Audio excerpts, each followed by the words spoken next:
wewe ndo ulikuwa ngazi ya mwenzio kuchukua ubingwa. Kwa mpaka hiyo scenario ije ijitokee tena umechukua ubingwa mbele yako, yani sio tulicheza ligi, yani wewe ndo umenipa, yani wewe ndo ulikuwa na uwezo wa kumzuia mwenzio kuchukua ubingwa. Yani wewe ndo ulikuwa na hiyo nafasi.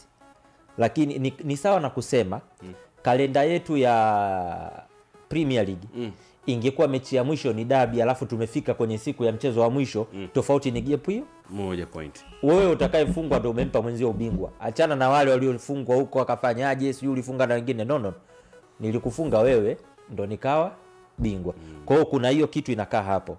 Na hiyo kitu mpaka uje uitoe ni labda msimu ujao ukichukua ubingwa, au wewe umfunge yeye tena kukupa ubingwa. Kwa msimu unakuwa umeipoteza kwa sababu mkutani tena kwenye finali. Yes. Kwa ndio maana nakwambia focus ya wengi hapo itakuwa after 90 minutes nini kinatokea. Sasa ni rahisi yule ambaye amekosa ubingwa kwa miaka mitatu kusema okay labda ulikuwa mwaka 4 kwa sasa kufanya. Lakini wewe ambaye umeongoza ligi kwa kipindi kirefu likakukuta jambo kwenye mchezo wa mwisho, my friend, una safari ndefu sana mpaka uje uzungumze mengine. Umenielewa? Kwa kila kitu kiko at stake hapa. Kuanzia kwa wachezaji wenyewe pressure ni kubwa lazima, kuanzia kwa viongozi wa timu.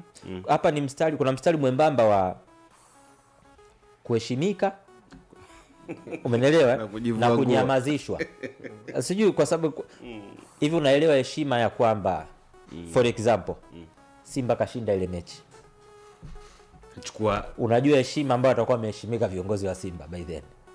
Chukua ndoo mbele au Yanga kachukua. Umenielewa vizuri? Kuna heshima hapa katikati hapa imekaa. Kubwa. Nani anaichukua?